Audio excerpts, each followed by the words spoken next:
To a football weekend. I am so excited. You're about to see the face, but you're going to see some new faces here. Or not new faces. I should say you're going to see some old faces in new places. This is The Rewind on the Pregame Show Network. I'm Tolly Carr. I'm actually pretty excited. I'm a low-key type of guy, but I get excited about certain things, and I'm excited about today. I'm just going to sneak on over here. I'm going to look around a little bit. Who is that right there? Who is that? That was my way of proving we're in the same place at the same time. I didn't want them to think we were spliced in. Normally I'm in Boulder, you're in Atlanta, and they're not really together. Nope. Watch this. They can even make a sound. Boom. See? We're here together. First time ever. Write down the date. Write down the time. Wherever you are witnessing history.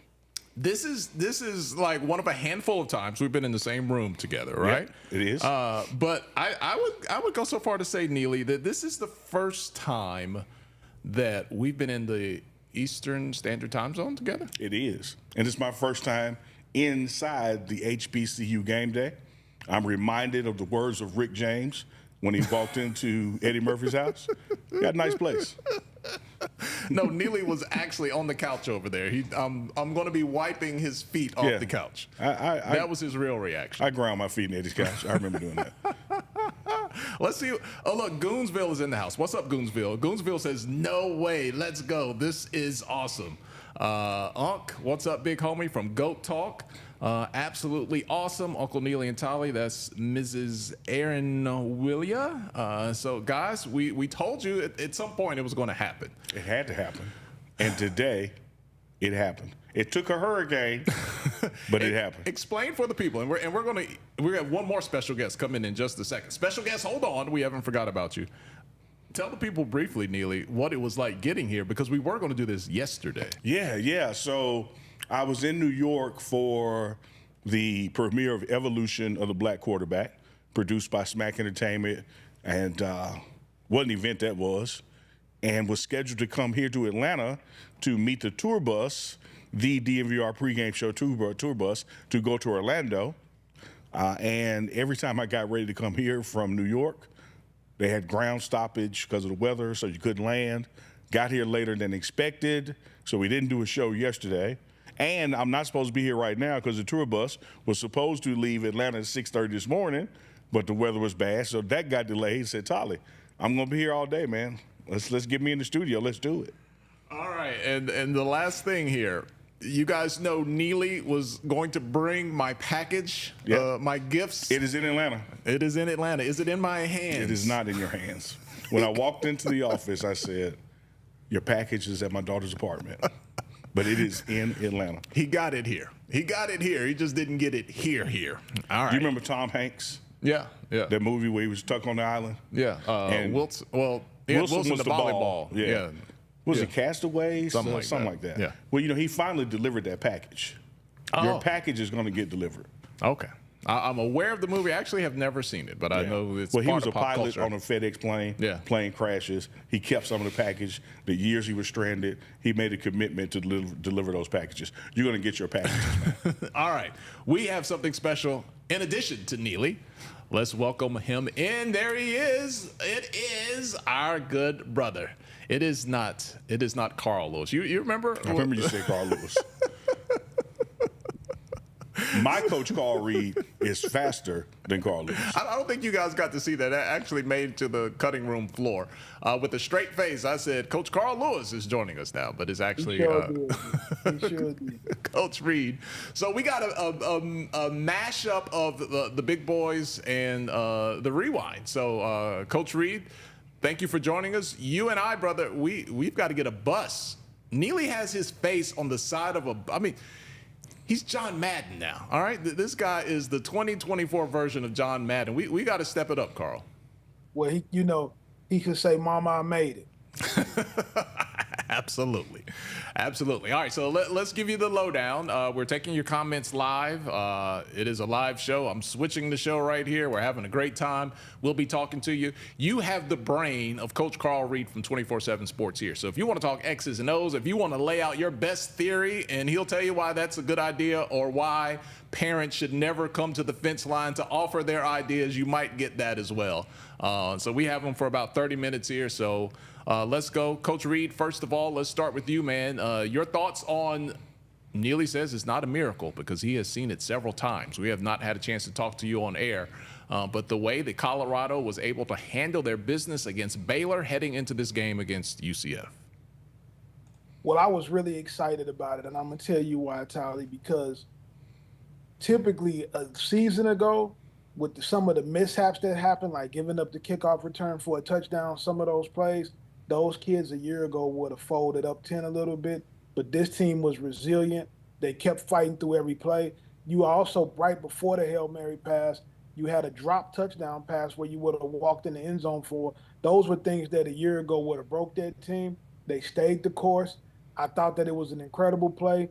Baylor did a great job of rushing Shador from his right side. And so you want to put, as a defense, you got the perfect blitz set up because you bring in the pressure and you're making him throw to his offhand, from his offhand. And he threw that thing up there and he came down with the big catch. Unbelievable finish to that game. But I was most impressed by the resiliency of the team and their dedication to sticking through it with some adverse things that happened in the game. All right, Neely, you're on the sidelines, and this is going to be weird because I'm looking straight ahead for my $3, but Neely's like he's right there. Did you sense a difference between last year and this year, like the confidence level, the I'm not going to give up level? Like, could you sense that on the sidelines? Sure did. And it started not just with that game. It started with the Nebraska loss. You know, I said all spring and summer long, what I want to see from this team is how they respond to adversity. Coach Carl is exactly right. Last year, when adversity hit and the wheels started wobbling and eventually came off, this team didn't have the ability to gel, to persevere, to be resilient in situations like this. What happened after that Nebraska loss, with all the chatter out there in the social media space, it actually galvanized this team more. And so when you get to this situation in Baylor, you know, early on, Coach Carl, you had some drop passes by the very person who became the hero of the game. Last year, you would have, like you said, had a folding of the tent and people would have started to get out of there. Well, you just had the sense on that sideline that if Baylor misses this field goal, they're going to lose this game. Because when you have Shador Sanders, Travis Hunter, LaJohntay Wester, Jimmy Horn Jr., et cetera, you have a mathematical opportunity because you're in the game. They can score with 1 second left as long as it's, you know, about 60 yards or less going into the end zone. And Coach Carl is right again. Baylor had the perfect defense set up for a right-handed quarterback. They pushed him to where he didn't want to be. He got to the sideline. You saw him square his shoulders, square his hips, and threw a ball directly into the end zone. Wasn't a miracle to me. I saw it at Alcorn, saw it at the Celebration Bowl. I knew it could happen. All right, Coach Reed, let's get right to it here. Red Zone Sco in the comments said he likes the mobility, or at least he respects the mobility of the quarterback at UCF, and that has been a problem for Colorado's defense. And he wants to know, how will they adjust for that game? How do you think they'll fare? What adjustments might they need to make? Well, I think mobility has a different factor in this game because UCF is more of a running team. They kind of play, Gus Malzahn plays more of a shotgun out the wing T style of play. He's not a drop back passer per se. KJ Jefferson is not a guy that hurts you big in drop back passing. The biggest thing Colorado's going to have to do is load up and put numbers in the box and play man to man on the perimeter because the pressure comes from the run game. One thing about Gus Malzahn and what he teaches his offense is if he gets 5 yards on one play, you can expect to see him run that same exact play the next play. And he'll bleed you with a play over and over again until you show him that you can fit it and stop it. And that's a lot different style than most offensive coordinators who are going to come out with a huge menu. Gus is going to run 8 to 12 plays, and he's going to run them from different formations, but you got to be able to stop him. They're going to be a run-first team. He's going to want to try to run the ball 50 to 60 times on Saturday. And so the main emphasis has to be on crowding the box early and stopping the run. Neely? Totally agree with that assessment, especially the part about just being repetitious in play calling. A lot of times coaches outsmart themselves, not only the coach that's calling the play on offense, but the defensive coach as well. There's no way he's going to run that play back to back to back, and that's exactly what Gus will do on you, because he has that philosophy is we're going to run it till they stop it, and not just the play, but running the ball as well. So I think somewhere between this D-line and these linebackers have got to lead the team in tackles, in Orlando this weekend. A lot of times you see our safeties are leading the team in tackles. Credit to Cameron Silver-Craig, who comes down and meets the ball. But in the past, when you talk about last year, Coach Call, and adversity, our safeties were leading the teams in tackles because the ball was getting to that third level. I think with the way UCF is built to run the ball and want to run the ball, that it's going to be a D-line heavy presence and linebacker presence to be the heroes of this game. All right, Coach Carl, Anthony Marquez wants to know, during passing situations, how come they don't use the spy on the quarterback? Your thoughts on spying on the quarterback for the defense? So the thing when you spy on the quarterback, where are you taking that spy from? If you're running a zone defense and you spy on the quarterback, then you're opening up a window in the passing game because that linebacker is no longer dropping to a zone in pass coverage. If you play a man-to-man defense and the back runs a wheel or he leaks out, then he's wide open because you got him spying on the quarterback. So what you want to do in most of those situations is you want to play a tight zone, or you want to play a defense that has half zone, half man principles. And when the quarterback runs, you have to be able to run fit to it, because if you take a complete defensive player out of the pass drop, now you're really asking yourself, instead of him being able to run the ball where you can run fit, you're basically leaving a wide open receiver. So it's more or less about how do you want to defend that play. Yeah, Neely, for every move that you make, there's a counter move, and to add to something, you're taking away from something. Absolutely. This is 11 on 11. And there's always going to be 11 on 11. And so if you set up a defense to arguably take away a run, you are inevitably opening up the opportunity to pass. If you set up your defense to eliminate pass attack, particularly over the top, well, you're opening yourself up for the run. At the end of the day, Coach Carl Reed, everybody has to do their job. It's man-on-man principles. I have to beat the guy in front of me. I have to make a play when it's time to make a play, because there's no defensive scheme you can come up with that's just going to eliminate every possibility from the offense. And you see the same thing when people question Colorado's offense. They want us to, have more diverse packaging, have an extra tight end on the field, have a two-back setup. When you have a prolific wide receiver room like we have, based again that the principles of football are 11 on 11, when you add in another running back, you're taking off a receiver. When you add in another tight end, you're taking off a receiver. And so why would you take a LaJohntay West off the field, a Jimmy Horn Jr. off the field, a Will Shepherd off the field for the sake of having a decoy back that's not going to get the ball? I think we all have to remember that this is 11 on 11, and at some point you've got to do your job. I look for Rob Livingston to have this defense in more of a man coverage most of the evening. Coach Gerardo Ramos, who dropped a couple of dollars on us earlier this week on the Super Chat, so we're going to get his question in. Now, there's not that much credit in the world, I want y'all to know, but we will acknowledge. He wants to know about the man-to-man defense. So just kind of summarize a little bit. We as fans sitting home, Carl, the opposing offense throws one over the top when they're in man-to-man, someone gets beat. Look, these games don't end up as 0-0. Someone's going to score. But as a fan, you're like, oh, man, get out of that man-to-man. They're going over the top. What are the pros and cons of playing heavy man-to-man? Well, number one, when you play man-to-man, I think the biggest con is the way it affects the run game, because the DBs are running with their back turns toward the defense. So if the quarterback runs, or if it's an actual run play, you don't have the safety in the corner help in terms of being able to support on the run. That's the biggest disadvantage. Also, you get more interceptions when you play in zone than versus when you play in man. But sometimes when you think they're in man, they really are in zone or match zone. After everybody goes 10 to 12 yards, even every zone defense turns into man-to-man defense. So you got match quarters, you got cover six, you got cloud, you got sky. It just depends on if you want to play with two safeties or play with one safety. So there's a lot of variations to the coverage. Sometimes it may look like man, but the pattern read checks from zone to man. So it might not have been a man defense initially, but when the ball goes vertical, everything turns into man. So that's why you could kind of feel that way.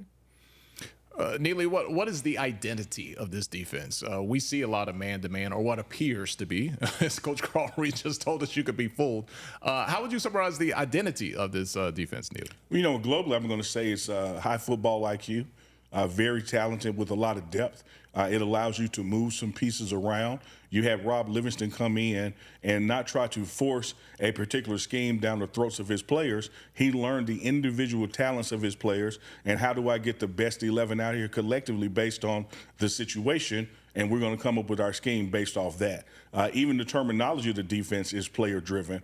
Rob Livingston knows how to motivate these guys, knows how to get them ready, knows how to even take ownership when a bad call was made by him, getting him out of position. He did it against the Baylor game when the QB draw on 4th and 1 went for a touchdown. He owned that one in the locker room and said, that was my fault. I had y'all in a bad position. Let's do this, that, and the other to get it back. This defense with Colorado, I think its strength is in the secondary. You have very talented safeties, even with Shiloh down. You have very talented corners and Preston Hodge and DJ McKinney who can come in and get you batted balls and get you tipped balls and pass breakups and thereby interceptions. I love the collective identity of this defense. When you look at what they have not allowed, particularly in the second half, it's one of the top defenses in the nation. Quick shout out to Jackson State. Neely is in the building, so I had to get the Jackson State building, his alma mater. I had to get the Jackson State helmet right there, and I needed to cover up that big brick from my laptop. So I put it in there. Oh, Carl, I cannot believe Neely actually made it, man. Now we got to get Carl. Carl, when are you coming to Atlanta? There's room here for the big boys. Just enough. Just enough. Hey, listen, let me tell you this. Since Neely came, I got to figure it out. I'm going to get with Neely. We're going to both come down there at the same time. We're going to make that happen. All right, because you can go fishing with Coach Prime, me hanging out. So I know you're out in those streets, Carl. Every time we text, you're landing, taking off, wheels up. So all roads lead to Atlanta. I will make it there. I promise you that. All right, we got a few more minutes with Carl Reed. Get your questions in the comments. Shout out to all 443 people hanging out with us right now.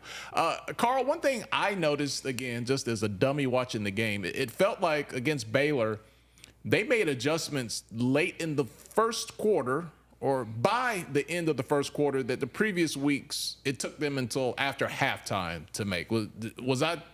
Would you co-sign on what I was seeing? Did you see the same thing?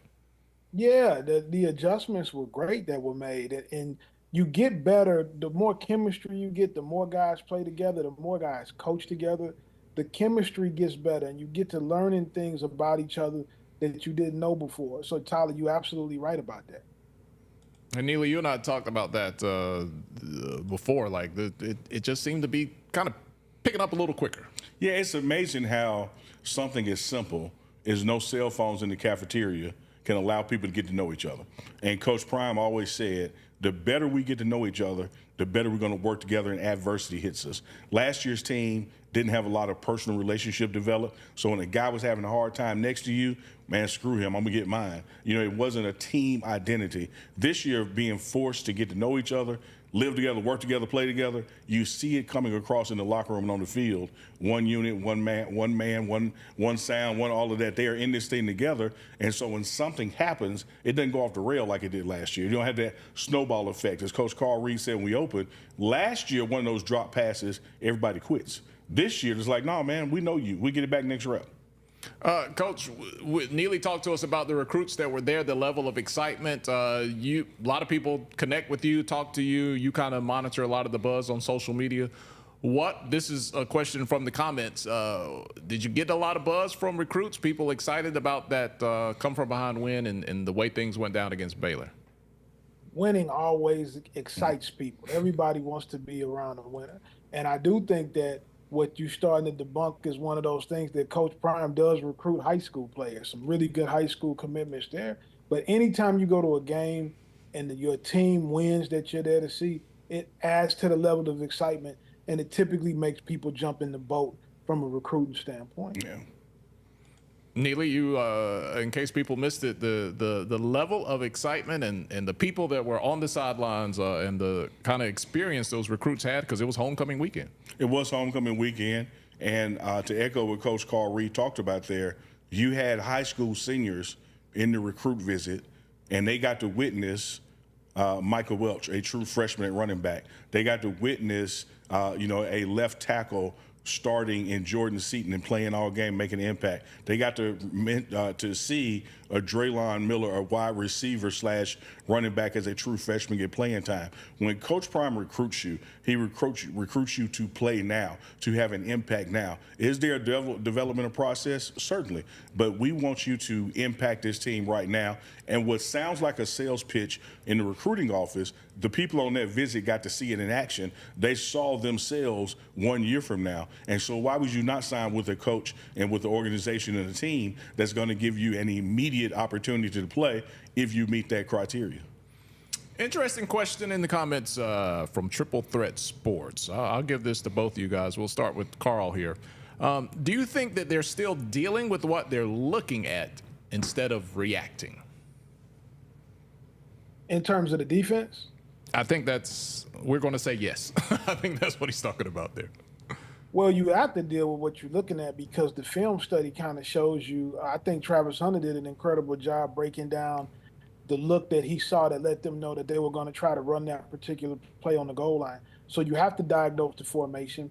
Then you have to diagnose the blocking scheme. If the tackle blocks down, it shows you one thing. If the tackle pops up in pass protection, it shows you another. If he takes a zone step to his outside, it shows you another thing. So there's 2 or 3 plays that can possibly be ran based on what the guy that you're reading does. And so, I mean, some people will call it read and react. Some people say they want you to attack. But sometimes if you just run in there and attack, you think that you're really more guessing when you do that. You have to be able to diagnose fronts, schemes, formations, and motions so you can know what position to be in. Neely, how much of this is knowing what's going to happen or playing the probability and being on the right side of it, of what's going to happen before it happens as a defense? If you watch film, Tolly, and Coach Prime has a benchmark of, say, 3 hours for the next opponent. If you watch your 3+ hours of film, that's going to skew the odds in your favor because, as Coach Carr was saying, you're going to know formation and what they like to do out of those formations. I think the other trick to this thing is you got to learn to trust your speed and to be patient and to be a little bored. And being bored is only going to take about a split second because you have to let the play develop and know that you can still get there. If you guess wrong, you're going to give up a big gashing play down the field and everybody's catching them from behind or trying to. If you do your assignment, read your keys, and react to what's happening versus guessing, you're going to be much more successful. And so just like we start to show off, 1, you know they're going to run, so that helps your odds. 2, you know they're going to run back to back. That helps your odds. Now all you got to do is stop the play. And that's the difficult part. I can tell you right now, Tyler, that Derrick Henry is going to the A-gap. That don't mean you're going to tackle him. You know, so Dallas didn't. Knowing and doing is 2 different things. And so what you have in these situations are where players are doing their homework. And I think with going into this Saturday's game, Coach Carr, you got to be prepared to be bored a little bit. You can't just, I'm going to go now. You got to sit back and let this thing happen and trust that your speed could make up in that split second you took watching. Absolutely. You're absolutely correct about that, Neely. After you diagnose the play, that's when you had to let your athletic ability take over for you. All right, Coach Reed, why is Central Florida favored in this game? Because Gus Malzahn has done a great job with his program. I mean, you're talking about a guy who is most known for being Cam Newton's offensive coordinator when Auburn won the national championship, but they've done a good job recruiting. They're undefeated. He has the kind of quarterback that he likes, emphasis on the kind that he likes. He likes a guy that's almost like an extra running back in the field. That comes from his years of being a high school coach. We know what he's going to do offensively. He's going to run power to the strength. He's going to run counter to the weak side of the field, and then he's going to run zone read to stabilize it. His 3 base runs, and then I have a couple of play action RPO passes off of it. But offensively, he's for a long time been one of the best offensive minds in the country. High school coaches from all over America go visit with him every offseason. He's going to play extremely fast. They're going to try to run upwards of 90 to 95 plays a game. And so in order to keep them from running that high tempo, you got to be able to get stops on first and second down and put them in passing situations. But they're favored because also them being at home is also another reason why they favored. Neely, which unit do you think will have to maybe step up a little bit to deal with this running game? It's going to start with the defensive line. We have to play football on their line of scrimmage. We got to get penetration. We got to get some tackles for loss. We got to disrupt the backfield even before the handoff is made. Sometimes without breaking the rules, you got to hit a guy before he gets the ball because you think he was going to get the ball. You have to be, that precise in your attack. I think Coach Reed, one of the things that has to happen at any level of football, someone comes in with what they want to do, and you have to try to put your will in there to make them do what you want them to do. You have to take away what their game plan was and try to make them adjust. And if we're successful at the line of scrimmage, playing on their side, if we're successful with disrupting the play before it develops and let the linebackers come in and clean it up, I think you can see later in the game that they're going to have to try to make some adjustments. I agree exactly with what you said is why they're favored.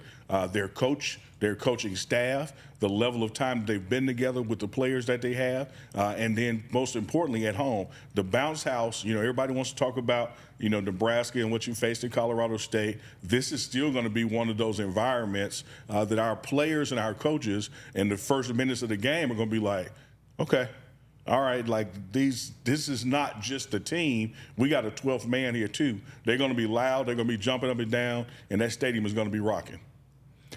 All right, if you have questions for Coach Carl Reed, we're going to hold them for about 5 more minutes. He's got places to go. He's got people to see. I wanted you to make sure that you get your questions in. Carl, what did you see improvement-wise from the pressure up front by the Colorado defense last week? They're doing a much better job of stopping the A-gap pressures, which is the pressure is starting to now come from the edges instead of right up the middle. I think it's really hard if you pressure the quarterback from right in front of his face. If it comes off the edge, you're giving him an opportunity still to step up in the pocket or maneuver to the other side. I think the offensive line is going to continue to get better week after week. Agree with that assessment, Neely? 100%. 100%. I think that this defense, much like they did at training camp with fall camp, has gelled quicker than the offense has. This offensive line still has some growing to do, particularly as you are moving pieces in and out based on matchups week to week. I think Coach Phil Lodeholt is going to continue to rise to that challenge and to the occasion. So I look for a better performance out of the O-line no matter what pieces are out there. But this defensive line is going to be the answer for tomorrow. Coach, we talked a lot about the UCF offense. What about their defense? Where are some areas you see advantages for Colorado to maybe take advantage of? The safeties and the linebackers and recruiting this year for UCF, that was a big point of emphasis. They needed to improve their linebacker play, and they needed to improve their safety play on the back end. With the receivers you have that work the slot, such as guys like Horn, sometimes you put Travis Hunt in the slot. You can really get some matchup advantages attacking those guys because that's where the weakness is on their defense. And the run game, we saw improvement. What do you think the type of momentum and things that they can build on? And what did you think of some of the plays and schemes they used to have success last weekend in the run against Baylor?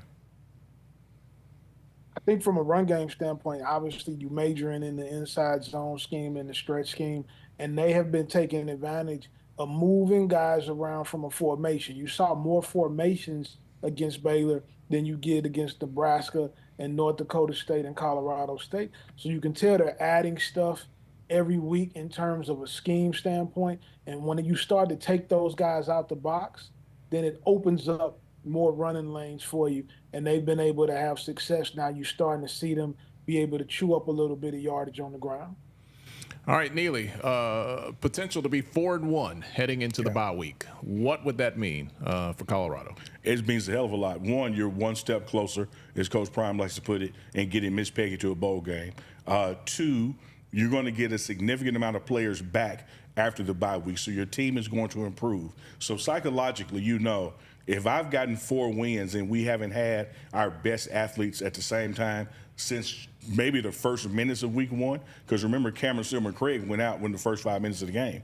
And so the bye week represents time where you're going to have everybody back after that, including Shiloh, and this team is going to be at full strength. So if I can get 4 wins before that, I can get 4 wins after that. Carl Reed, there's been a lot of thoughts, a lot of speculation, a lot of adjectives, a lot of conversation about Colorado. Some to the left, some to the right, some in the middle.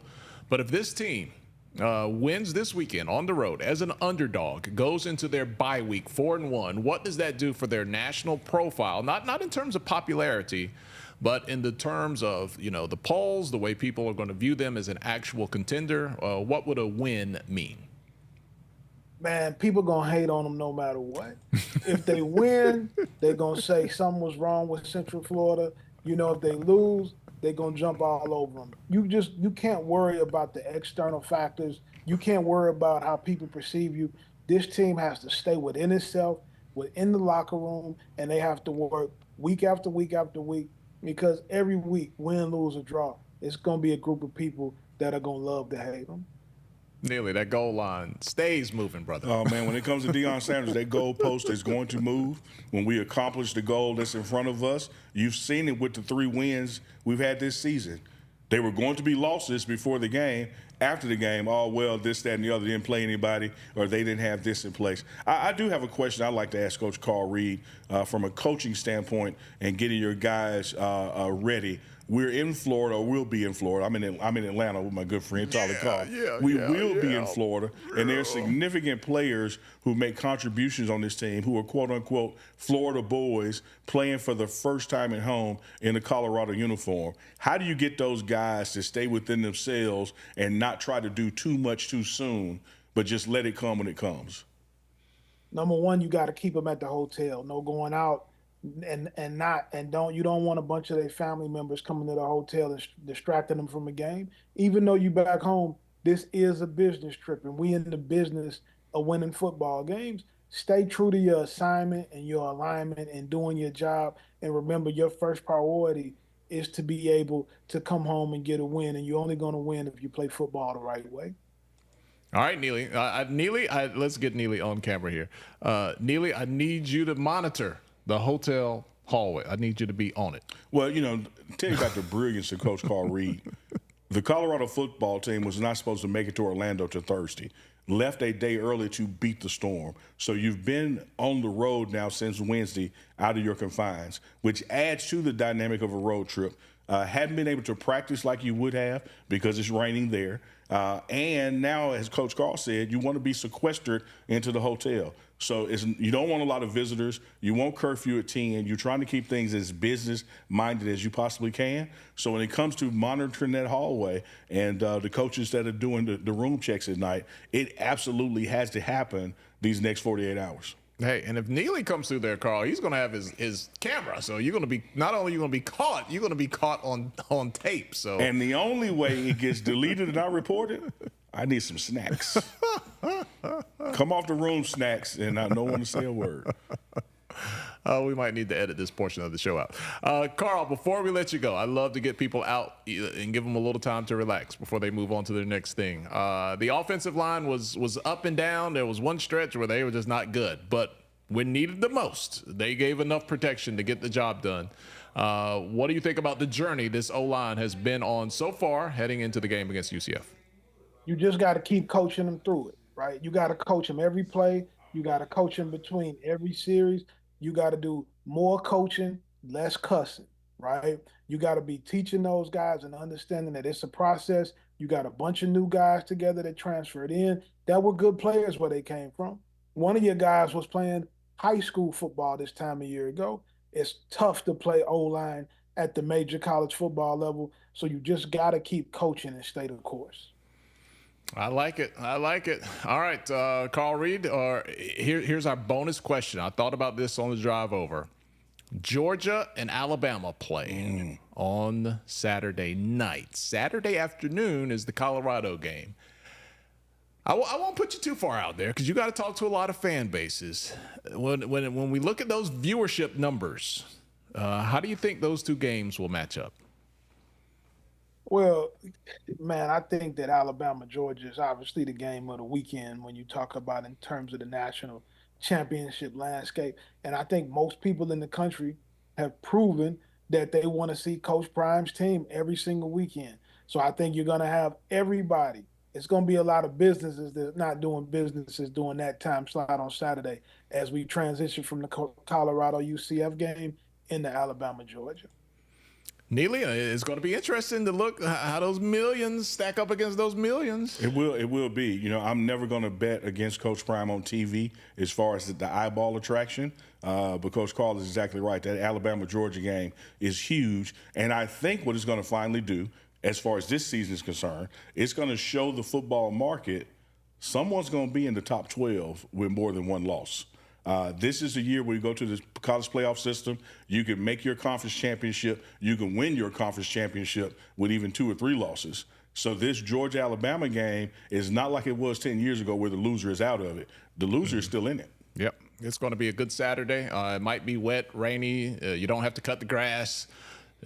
Your wife might let you watch all afternoon long, so it will be a good one. Coach Carl Reed, I won't hang out with Neely. We're just going to fool around a little while longer. I know you got a real job to get back to. So, brother, thank you so much for joining us this week for a mashup of the big boys and the rewind. Enjoy the games this weekend. We look forward to picking your brain next weekend or next week. All right, my brother. Have a great time. Have a good one, Coach. All right. That was Carl Reed. In the comments, hopefully you got your questions in. All right, Neely. Neely, will you tell the people? Yeah. I'll tell the people anything. Will you tell the people when you rolled up and I showcased my selection of blazers? Because you know I had to wear a blazer when you were coming. The challenge is selection of blazers. I think most of the listening audience, when I would tell them, I have a selection for you to choose from, they're probably going to visualize 5 to 7. Should I bring it up? Should I bring it up? You might as well. Okay, look, we're live. This is live content. You might as well. I'm just going to get up. Neely will narrate. And I'm going to spoil it for everybody. I don't think I have my shirt tail in, so that's about to tell on me here in a second. As he prepares to show you this selection, it is a nice rack. You know, something that you can get off Amazon, sturdy, put together. But it only has, now this is what he calls a selection. Keep in mind, he has one of the blazers on now. This rack only contains 2, and he's wearing 1. So he has 2 to choose from each show. This one would be the Edmund Pettus Bridge version, and he is wearing Letter from a Birmingham Jail. I'm coming back to get my face back. Hold on. Yeah, so I don't know if that's a selection, Tolly. It's just 2. I'm glad everybody gets such joy in talking about my blazers, man. I need LT. LT, what are you talking about? All right, LT says you want that blazer for me, Tolly. I sure did. LT also says, Uncle Neely, don't mess with me. For LT's sake, I will ease up, not stop. All right, Neely, let's get to it, man. Is this point spread just totally bogus? Or let me ask you this: it's not bogus. Out of all the challenges this year, where would this one rank? This weekend's game. I put it pretty close to Nebraska. You know, it's a road environment. It's hostile. It is a longer trip going against an experienced coach with his experienced staff, and for the most part, the players are the type of players they like to recruit. So it's a quote-unquote program, similar to what we're trying to become a program again. I know people may be sick of me saying this because I've been saying it since the schedule dropped. When the schedule dropped back March, April, I immediately circled 2 games, and that was Baylor and UCF because they represented the Big 12, and we were going to get a measuring stick. One of them, was coming to us. The other we're going to. But they were games that no one thought are things you can win. Mm-hmm. And we won one of them in just a fashion that's unbelievable, instant classic as far as football is concerned. And now we're at the other test. I like our odds. I understand why they're favored. If nothing else, the cross-country trip would skew that. And if you look at they got some rest in for coming so early. That mitigates it. You get the rest in, but you don't get the preparation. Right. So example, when we typically have a road game, we leave on Friday. We practice at home Friday before we leave. This week we left Wednesday. after an abbreviated practice because this flight and everything was put together quick so we could beat the storm. So Monday you were off. Sunday, only the players who played 60% or less practice. So the bulk of your team didn't practice Sunday as far as the playmakers. You're off on Monday. You had a practice on Tuesday, abbreviated Wednesday. Now you're doing walkthroughs at a hotel trying to dodge this weather while you're there in Orlando. It's going to have an impact. That's not a pre-excuse. That's just something this team has to overcome. Right, for sure. Somebody in the comments asked why, Neely, did I have an entire rack for my 2 blazers? I could have just had 1 nail in the wall.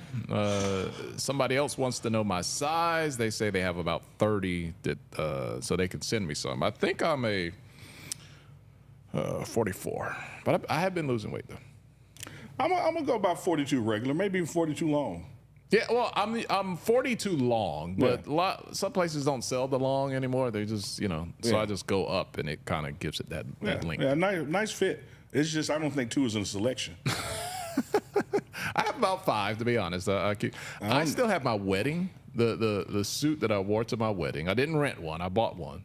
I can still fit it, and every once in a while I wear that one. It's 14 years old. I have suits from about 2005 still in my closet. I don't wear those anymore. I need to send them to Goodwill, but yeah, that double-breasted's coming back around the third time. A boot cut suit anyway, so I don't know if that's coming back.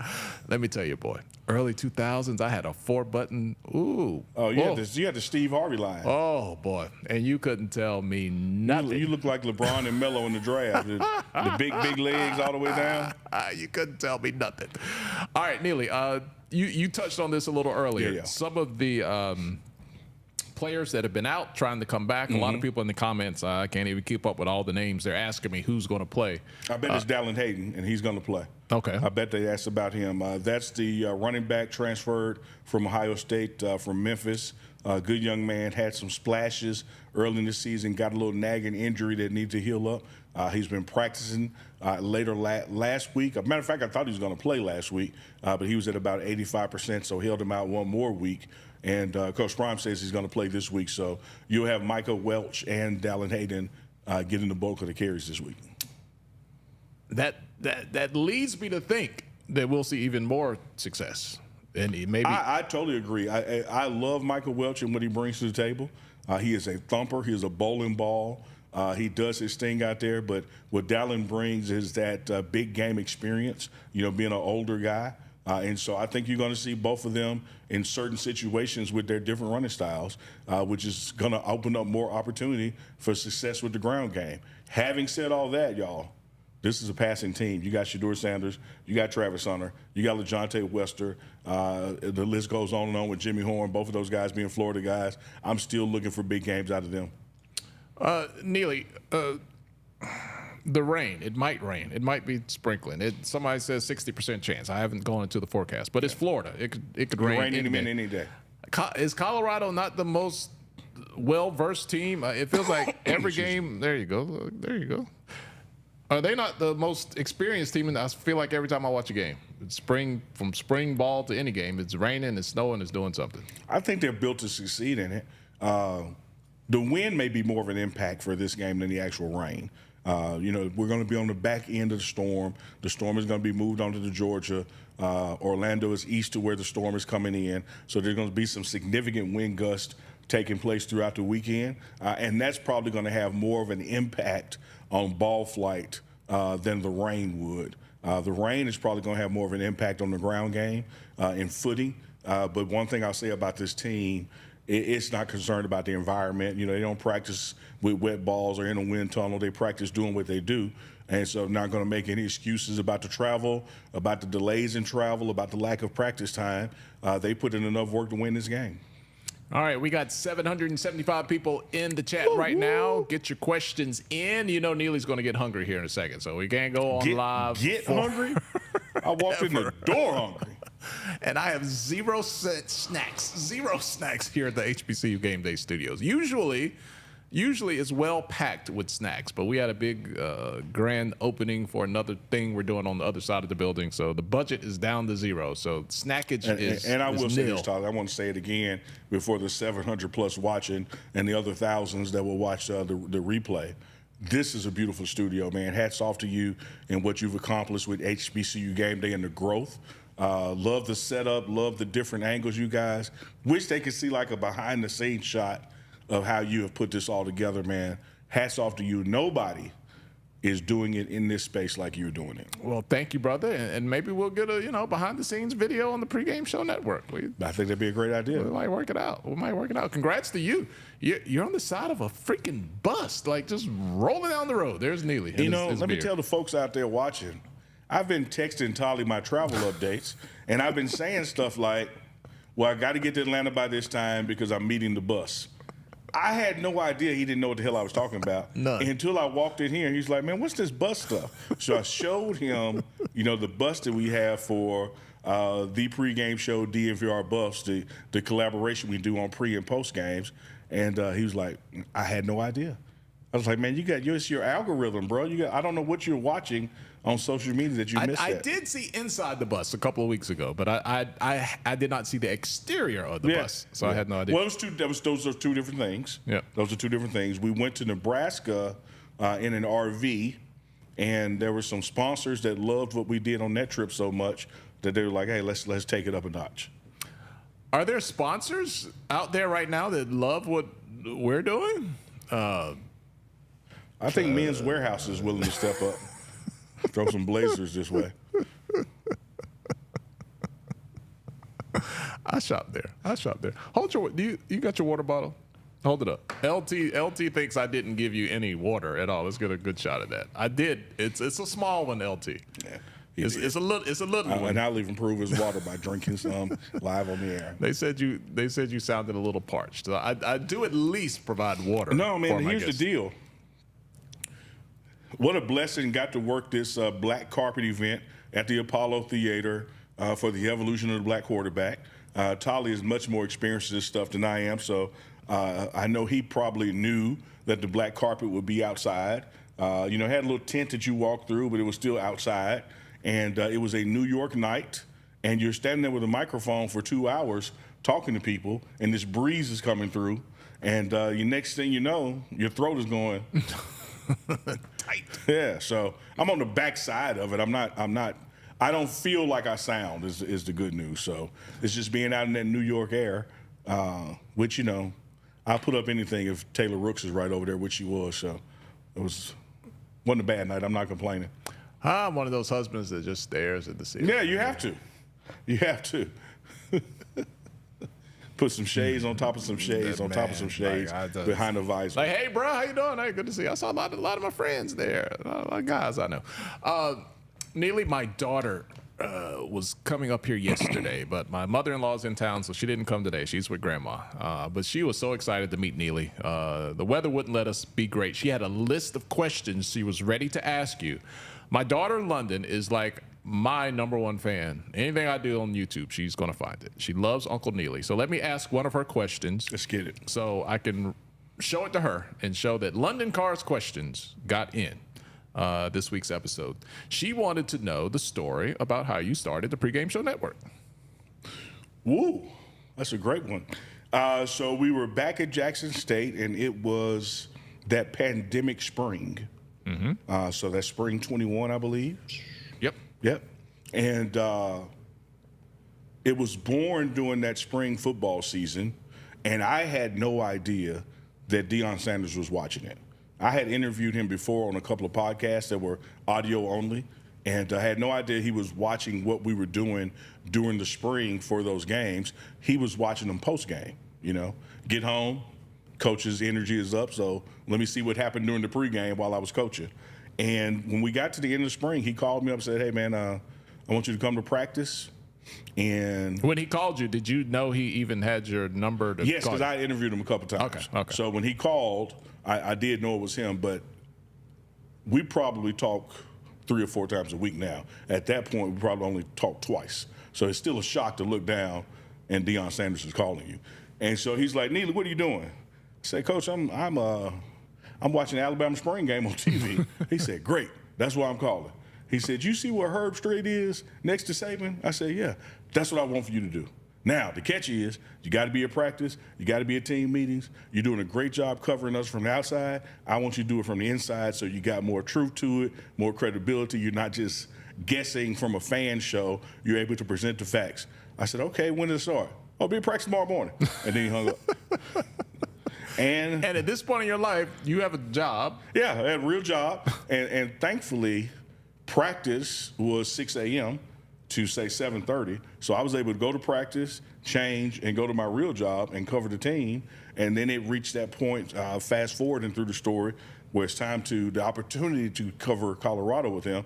Of course, I can't be at work at the same time. No, that makes it so pretty I hard. did like Malcolm X did when he told that man about that train.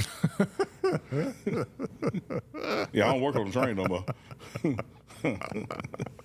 I love that's at least the second time you worked in the Malcolm X reference. I love that. You can lose the earpiece now. You don't. Oh need yeah, he's gone. It's been look, y'all. Let me tell y'all something.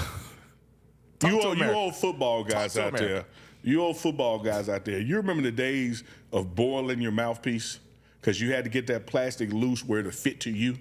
Tolly gave me a brand new earpiece that don't fit no damn body because it had. He was saying, "Hey man, I wouldn't give you something that's been to somebody else here. This is brand. I could tell it's brand new because it ain't shaped like nothing yet." So thankfully, with Coach Carr Reed being on, I can lose the earpiece. But I did a good job hiding it behind the beard though. Yeah, like you didn't even see that shows the versatility of the many things that your beard can do, yeah, including particularly hiding. the color of the earpiece and the color of the beard. Yeah, it was hidden. All right, let's give a big shout out to LT. She says that since she knows you're hungry, lunch on her. 2 slices of pizza. That's got to be lunch for you. It's not lunch for us because neither one of us are just going to eat 1 slice. But no. I'm not going to poo-poo on the gift. So no, appreciate the gift. She's giving it to you. $9.99 in the super chat. Can of soda, 2 slices of pizza, Brooklyn, New York style. A gift for Uncle Neely. I love it. And, you know, I got to give a shout out here. Mm-hmm. You shout out your daughter with her question. My daughter drove me over here. She's off camera over there. Jasmine, who lives here in Atlanta, you know, picked me up from the airport last night. I didn't know she was going to do that. Drove me to the studio today. Didn't know she was going to do that. And but she did say, hey, where you staying tonight? I thought I was going to still be with you. You got to go. You ain't got to go home, but you got to get the hell out of here. Neely, I got a house full. Mother-in-law is here. You my boy. I love you, but you can't stay with me either. Yeah. It's a lot of that in the city. The bus is somewhere in the city. If y'all see the bus in Atlanta, we got a lot of viewership in Atlanta. If y'all see the bus, take a picture, post it, tag me in it. The bus is in Atlanta, but we're supposed to be in the bus in Orlando right now. All right. It at least gives you shelter. It does do that. From the rain. You can sleep in the bus. Before we get out of here, we got about 5 minutes. We always just try to go live for an hour. Thank you guys so much for hanging out with us. Got 807 people in the chat right now. 807 in the chat. Neely, this is just me. Now, Colorado might win. They might not. I'm going to be cheering for them, right? I believe in them. If they do win, it's going to be hard to move that goalpost one more time. They're going to do it. You're right. It's going to be hard. Because this is a program that you have favored by 14. But let me tell you why I know they're going to do it. They did it with TCU last year, and they were favored by 21. We go on the road to TCU, beat them. We were the underdog by 20-plus points. Same thing here. It's amazing how people will put out their theories on why we're going to lose. And then when we win, we're standing here now 3-1, their theories are wrong, but they still want to be an expert for the next game. You know, I don't know how you can only get it right 1 time out of 4, but you're an expert. And they're going to do the same thing with this. This is a game that they say we're going to lose, that we're supposed to lose. And when we show that this team has been built to be competitive and win, they'll say, well, this happened. It rained. The wind was blowing. Their quarterback didn't eat breakfast that morning. Something is going to happen to skew it. But I like where we are going into a bye week. No matter what happens with this game, you have a winning record going into the bye week. When you come after the bye week, you get significant contributions back from other players. And then a new season begins, and first year in the Big 12, 4 games later, we got another bye week. That's good. That's good. Earlier in the comment stream, there was about 4 comments in a row. They wanted to talk about block bully, and I kind of made a mental note. So let's go back to that. He's one of the ones. He might play this game. He has been more active as week goes on, but he's one of those ones that's going to be back after the bye week for sure. And anchoring that defensive line in the middle, we have certainly missed him.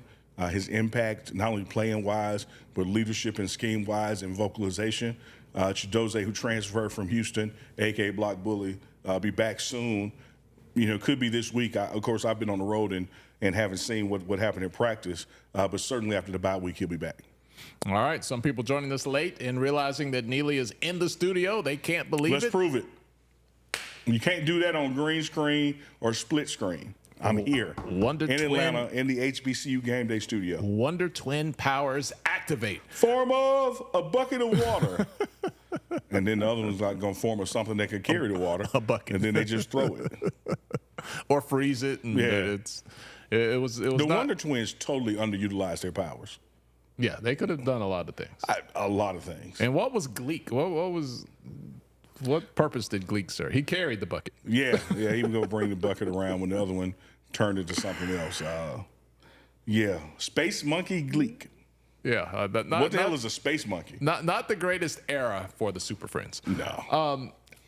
I'm really digging the fact, folks, that live in person, you can see some of the fine little runaway hairs on the beard. Yeah. Like it's not just this, because somebody acknowledged that they like you here better than with the filter. That filter will sometimes smooth out the beard to make it look like just one piece. No, the beard is real. Let's look. And the beard oil, Jasmine, when's the beard oil dropping? She said soon. The labels have been done. The bottles have been approved. The mix is in place. The beard oil is coming now for the 5th soon in a row. But this time it's real. All right. I see people having this running commentary about the strength of schedule that UCF has played. Now, some people are saying, oh, man, their offense, they average all these yards. They're killing it. Other people are saying, man, they ain't played nobody. What do you think? I think there's some truth to that. There's some balance to it. Baylor opened up at Utah, but it was a non-conference game, and they were able to, the next 2 games, present these skewed stats, only allowing 77 yards in passing. And you knew that was just something that wasn't going to hold up with Shedeur Sanders and the law firm of Hunter Horn Jr. and Wester behind him. And so some of these early non-conference games that people have were not as quote-unquote tough as ours. North Dakota State, we were playing down a bowl subdivision, but they're at the top of it. National champs, what do they do? And known as the Giant Killers, have beat 6 out of 8 when they were playing up. Colorado State, in-state rival. So we've had some matchups in our non-conference schedule that were challenging and other people haven't. So I think just as where I was saying this spring, that the Baylor UCF game for us was going to be good measuring sticks going forward, regardless of what happens stat-wise or win-wise. You could say the same thing for Central Florida playing us. Damian Taylor is going to buy your beard oil. You've got one pre-order ready to go. My man, you're going to enjoy it. What do we think we're going to see from the receivers? So throughout the year, we've seen 4 or 5 guys that can make those plays and can maybe even just be the guy if they were somewhere else, but they're sharing that duty, providing it as a collective. What do you think moving forward here? I think it's going to be the same script, Tolly. I really do. We've got a receiver room of 8 talented guys that get on and off the field at some point. 5 of them are just dynamic in what they do. And at some point, Shedeur Sanders finds a favorable matchup for the evening because, people talk about us being in man. They don't have a choice because when you double Travis, the other 3 are in man. So math-wise, I like our odds. We'll see what the weather does as far as wind and rain and its impact on the game. But I really don't believe, outside the upper echelon of the SEC, that there's a secondary in college football that can go toe-to-toe with this receiver room. So I think we always have the advantage there. With the asterisk being, Shedeur just needs 1 more second of blocking. Halbert Halbert Dawkins Jr. My man, Hal Doc. Who wants to? Oh, you know. I do know you Hal. two. Okay. He wants to know the mood of Coach Prime and the players. So you're coming off a game where you're the toast of the town. Everybody's running back the highlights. Everybody's excited. You got to remain even keeled with any sports, whether it's rec league or the NBA, NFL, college football, whatever. You got to be even keeled. You got to stay hungry, stay grinding, stay focused. All those cliches. What's the mood? Does Coach Prime go out of the way to bring them back, or is it built in that everybody knows? Look, man, that was cool. That was great. Let's keep it here. It's built in because the next week is next week, and when the scouting report on Tuesday morning and practice on Tuesday, Wednesday, Thursday, Friday is predicated toward who the next opponent is, you have to get off that win or that loss. So when you play on Saturday night and you win, you probably got Sunday morning, Sunday afternoon to really celebrate it. By the time Sunday afternoon comes and the clock is starting on your film prep for the next opponent, you have to let that go. Deion Sanders, Coach Prime, is one of the best I've ever seen at compartmentalization, silos, not having things spill over into each other emotionally. He knows how to get his day started. Whether he had a bad day yesterday or a good morning, it doesn't impact the next thing I have to do because I have to do this next thing based on this thing only.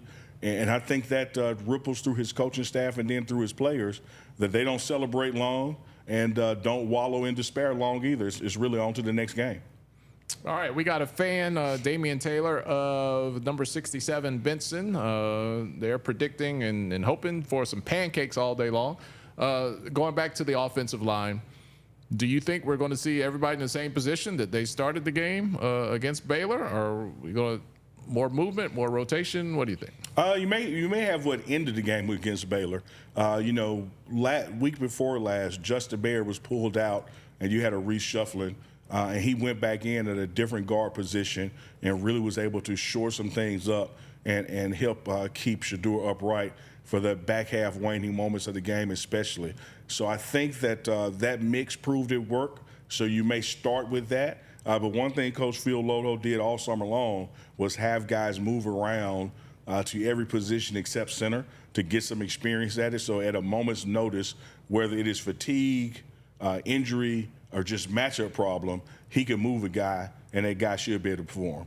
So whatever walks out there is that front five at kickoff is probably not going to be the same five when the game ends. All right. If Stanford Higgs has a little theory here Give it that to me. if UCF is going to hyper-focus on that pass, that's going to open up the run for Colorado, Sure. getting more personnel back in that backfield this week, having success sealing that edge, running between the tackles last week.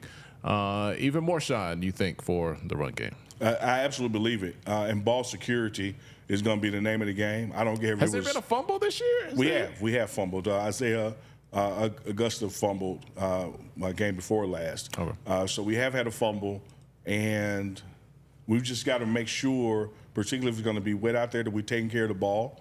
And you'll probably see a rotation of three backs situationally, but I think that Micah and Dallin Hayden get the bulk of it.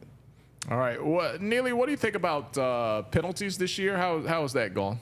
It has been an emphasis and has gotten better. Better compared to last season overall, where we were the number 2 most penalized team in college football. We did have 14 in one game, and 2 of those were clients, so 12. That's just too many. We cleaned it up the next game. Only had 2 in the first half. One of them was right before halftime. Against Baylor, most of the first half, you were 1 penalty for 10 yards. Then you had some things change in the second half.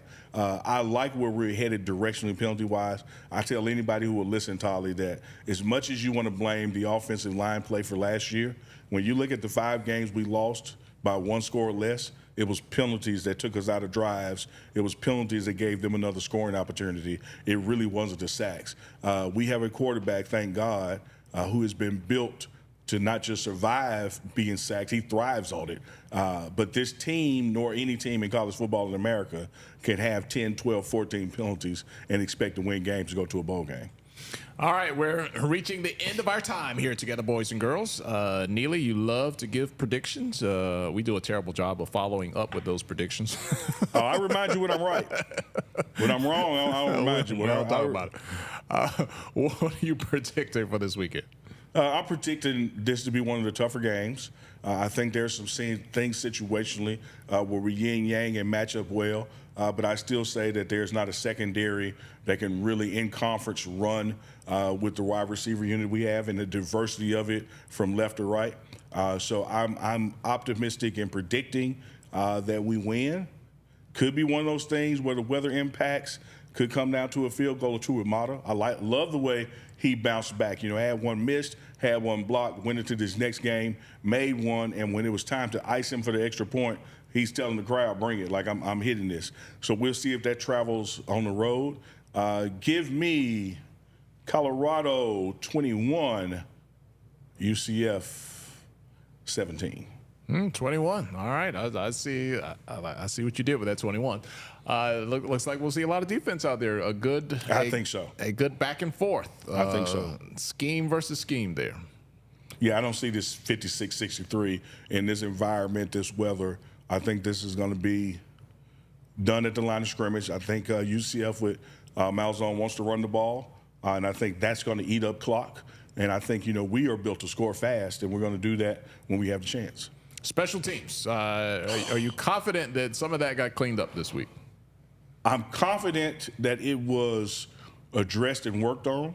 I will tell you if it got cleaned up, but I wasn't there to see if it got cleaned up. Right. I haven't been in practice this week, but it was just – it put us in bad situations last week. We spotted them 10 points on special teams. You get a kickoff return untouched. You have Mate kick the ball inside the 5, and the guy goes for 60-plus yards, and he was touched about 5 times and still got it. We held them, and that led to the field goal. So your special teams can't allow 10 points, man. No, that'll kill you every time. I want to thank our community out there, our audience. Earlier this week when we did our live, rewind, Neely was on location, not in studio like he is now. I solicited a fundraiser. I struggled with getting the link in the chat. Finally got it in there. But my alma mater, Winston-Salem State, the women's volleyball team needed some help. They had a goal to raise $800. After our show, we had got about half of that there, had about $425. Somebody else came through with a big donation from another location. So you guys were a big part of just a big thing, but a small thing, and making it happen. So I want to say thank you to all who contributed. Somebody was giving me flack in the comments that there's no CU merch or stuff. Look, I'm gonna tell you this. Colorado does not need my help on marketing.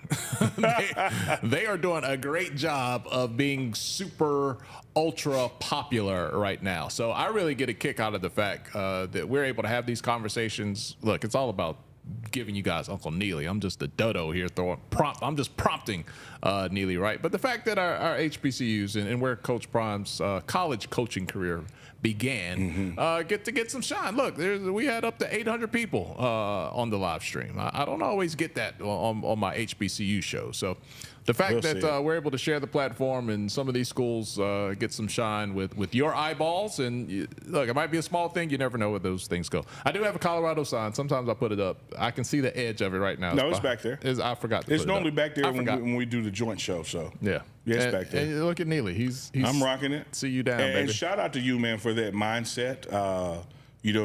Again, working that Evolution of the Black Quarterback event up in New York, you can't talk about the impact of the black quarterback in NFL and what they had to go through to what we have now without talking about the SWAC and HBCUs. When you look at Shaq Harris from Grambling, Doug Williams from Grambling, all the things that they endured coming from the HBCU space and trying to carve out that niche in the NFL that black players can not only play but can play in leadership positions as well.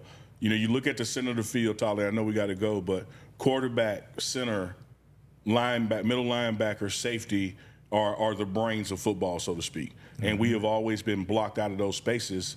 And this documentary addresses that and how HBCUs were the catalyst in proving that black players could play the position of quarterback. So anytime, whether it's my platform now covering Colorado, cannot and will never forget where the pregame show started at JSU with the HBCU, thus the is in the name. And just like when you did the fundraiser last week for the volleyball team, I'm going to always do what we can to spotlight those that have been marginalized for far too long, but still rising and excelling. Yep, and that's what Neely's all about. He took some hits when he got in the portal. Went to Colorado. Some big hits. But I think 18 months later, I think it's been proven who was right. Yeah. And that's not bragging; that's blessing. Yep. No, nobody's missed a dollar. Everybody's doing well and still giving back. All right, man. We can stay here all day if we want to. We don't have a boss, but look, I'm hungry. You're hungry. We've talked about it. So I don't have a boss or a bus. Where's my bus? The bus is not even outside. What's the name of this hurricane? I don't even know because it hasn't given me hurricane vibes yet. It's just been raining. Henrietta, Helen. Somebody will tell us. Whatever she is, she's disrupting things. But we are determined to get to Orlando, and we'll get there tomorrow. But more than get there safely. So everybody that's in the path of the hurricane, I think, is predicted to make landfall tonight. Be safe out there, make wise decisions. Yep. Don't try to go viral. Just sit back and relax. All right. Thank you guys so much for hanging out with us. The full screen says, we got to go, baby. Nicholas Braxton, thank you so much. You get the last words out of the comments. You said, great show. We wholeheartedly agree with you, Nicholas. Enjoy the game this weekend. We'll talk about it next week. This is the Pregame Show Rewind right here on the Pregame Show Network.